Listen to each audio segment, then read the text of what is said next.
popping, y'all? It's your girl Bri, and I'm back here with another video. For those of you who are new, welcome. For those of you who are a part of the crew, welcome back. And so we're gonna get straight into it. Today is a Q&A video. At first, I'm not gonna lie, I really contemplated about doing a Q&A video because I wanted to wait for my following to get a little larger. But I realized, like, I just want you guys to get a feel of who you're watching. And so I decided to post on my Instagram that y'all asked me some questions, and y'all sent me a lot of great and wonderful questions that I'm going to answer today. I am going to start off with some of those questions that are not requiring as much depth and detail first, and then get into the questions that have more depth and detail later. So let's get into it. I got my other phone here so that I have all the questions on this phone. So the first question I'm going to answer is, what was your life like growing up?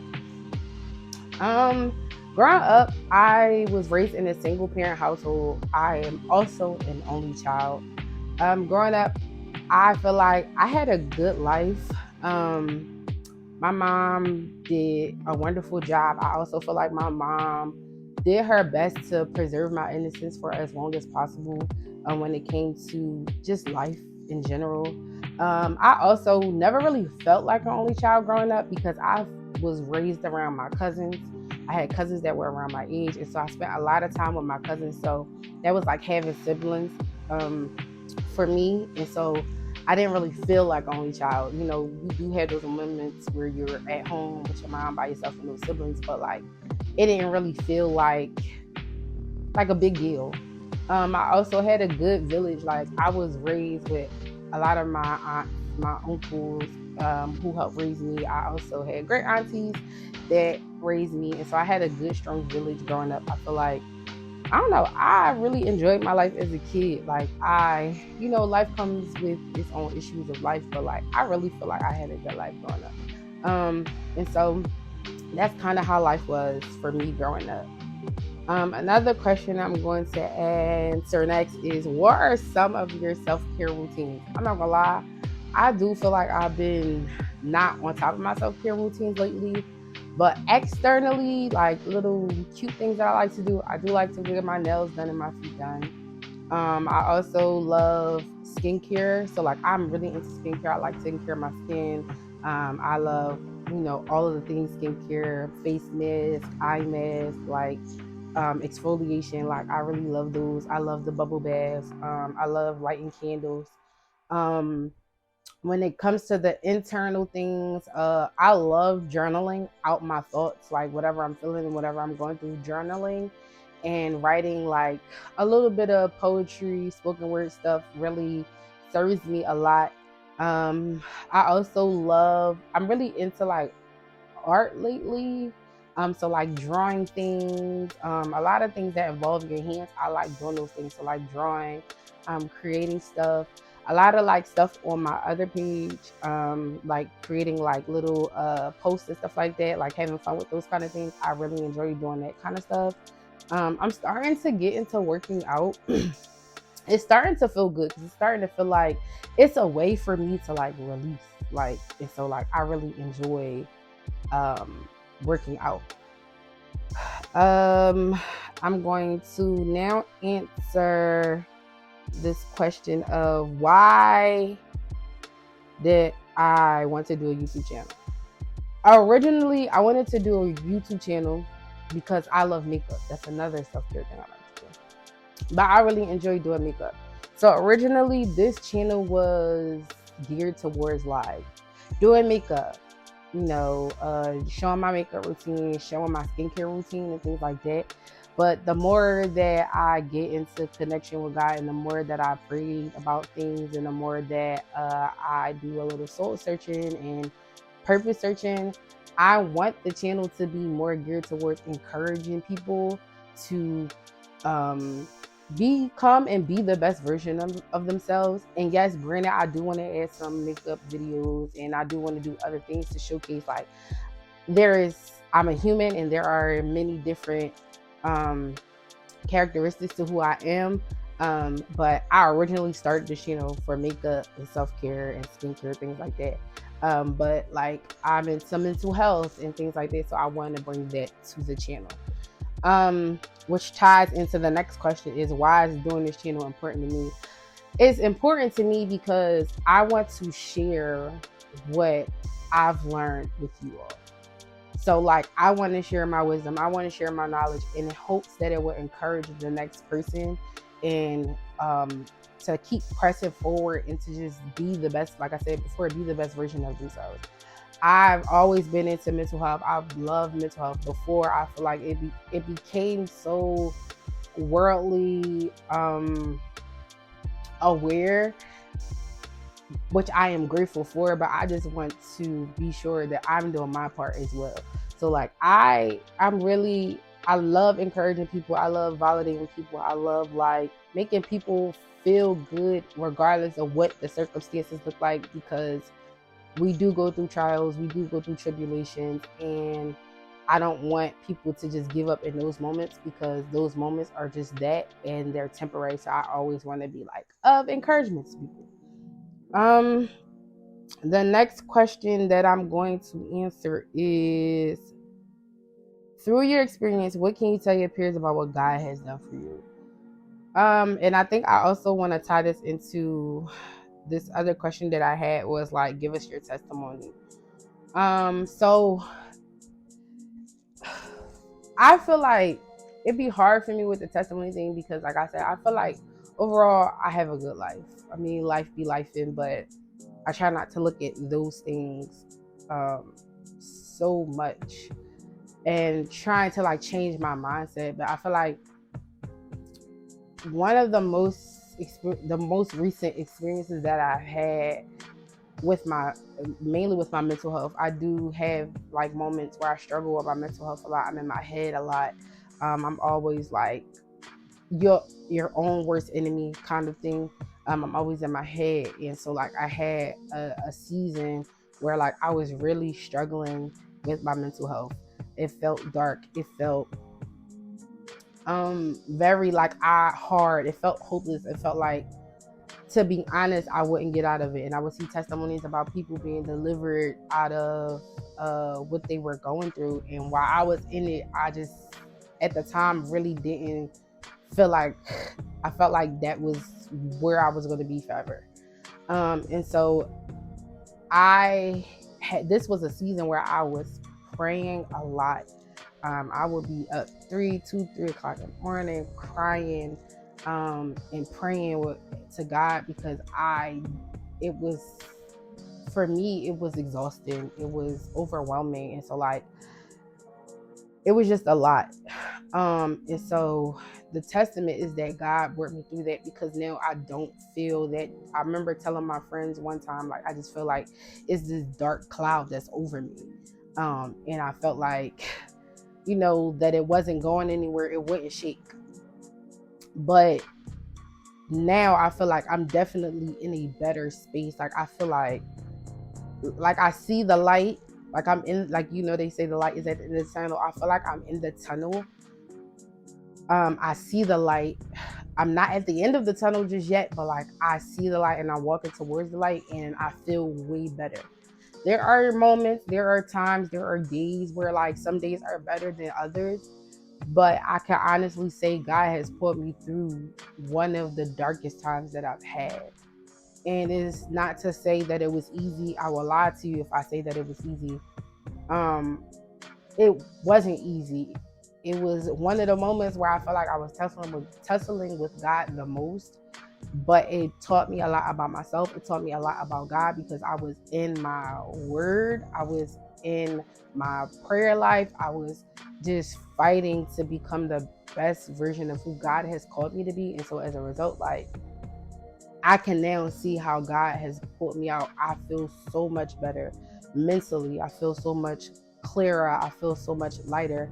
And I also thank God for the community that He sent me, the relationships, the sisterhoods that I've built along the way, because it is those sisterhoods and friendships in the community that He's given me that also helped to get me to where I am right now. And so like that's why I'm so like, the mental health thing is very important to me. And sometimes you don't really realize the dysfunction until you become aware of how unnormal the dysfunction is. So like I feel like I was dealing with mental health before this moment, but because it was my way of operating and it was a normal way for me to operate, I didn't really see an issue with it. But then you become aware of the dysfunction, you become aware of how it's not actually really normal, and so you go through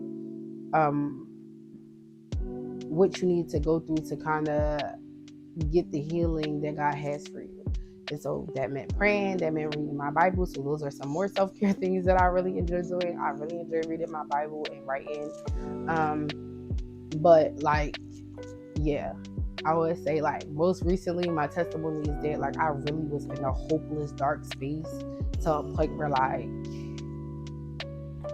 I'm really happy that I am where I am right now. Like I'm doing this in this moment. And so yeah, that was the answer to those two questions. Another question I had was what has brought me closer to God?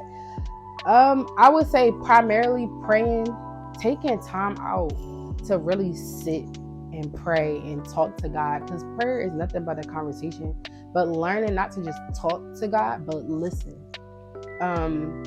Because most people just pray and never take the time to be quiet, be still, and listen to what it is that God has in response to your prayers, or what it is that God is trying to get through to you, until like God has no choice but to sit you down. So definitely praying, reading my Bible, and definitely getting into community with people who are on their journey as well. And so that has brought me closer to God. And also like, I don't know, I just feel like the transformation and just like seeking God has definitely brought me closer to God.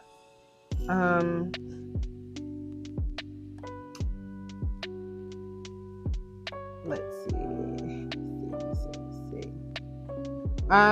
One, I thought this was a good question. What's one thing that you finally forgiven yourself for? I would say I've forgiven myself for not being where I think I should be. When it comes to my life with my career or the success I think I ought to have. I don't know if that answers the question specifically, but like just forgiving myself for like not doing the things to get me to where I think I should be. And letting that go, because that was part of the things that I was processing when I was in my darkest season. I felt like it was me always nitpicking at myself, feeling like I could have done more, I should have done more to be further along than where I am.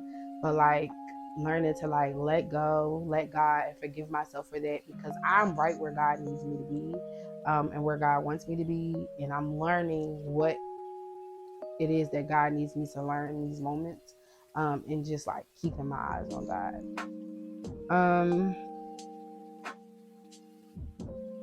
Let's see. Another question I had is, what do you want the next chapter of your life to look like? The next chapter of my life, I want it to look like,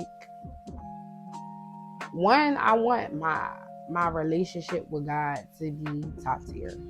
Now I feel like you gonna always grow in your relationship with God. The more you learn, the more you seek Him, the more you understand, the more you read your Bible. But I just want my intimacy with God to be next level, and I want to just be chasing after God's will and plan for my life. I don't want to chase nothing else but that. Like in this season of my life, it's all about God. Like it in this season, the next season, up until like God calls me home, it's all about God. And I want the next chapter of my life to reflect like what it looks like to chase after God's will and plan. I want the next chapter of my life to be fearless. Okay, like I know fear exists, but me like not allowing fear to have control over my actions, over what I do with the next chapter of my life. Like I want to walk knowing that like fear does not hold me down from anything. And so definitely that. And I also want the next chapter of my life to just be a representation of what God can do. I want the next chapter of my life to be nothing less full of light, joy, and all the things that God has to offer you. Another question I have is, what is one important lesson you've learned in life? Trust God's timing. We get so wrapped in like where we think we should be based off of the age that we are. We get so like caught up in like where we think we ought to be when we measure our comparisons sometimes to our peers or to dreams and goals we've had before we even really knew what life was about. So I'm learning, and I feel like the biggest lesson is to trust God's timing, because God's timing is perfect, and where you are is where God needs you to be. Because no matter what life looks like, it all works together for your good. And so I think that's the key thing that I've learned in my life thus far. One question that I got that I'm gonna answer because I think it's cute, and I want to say thank you for the compliment, is why are you so dope? It's all God. Like, I feel like it's just God doing the work in me. Like, this is just a representation of what God can do. And so, like, thanks for a compliment. I thank you that you think I'm so dope. But yeah, that's pretty much the answer to that question. And I think that's all the questions. I got one other question that I'm gonna answer. And it was like, what's your favorite cohort? I don't know. Yeah, no. I don't know how I'm supposed to answer that question. Okay. But my favorite cohort, I think I know the answer to this question. My favorite cohort is the cohort my friend in. Like, that's a given. My girl's cohort. I think that's the question. That's how I'm supposed to answer the question. I think that's the answer to the question. I don't know. But yeah, those are all the questions, I think. Yep. That I had. I want to thank y'all for sending me questions. I hope this gave a little bit more light to who Bri is. And if you enjoyed this video, make sure you like, comment, and subscribe. And I'll see you guys in the next one. Peace, love, and blessings.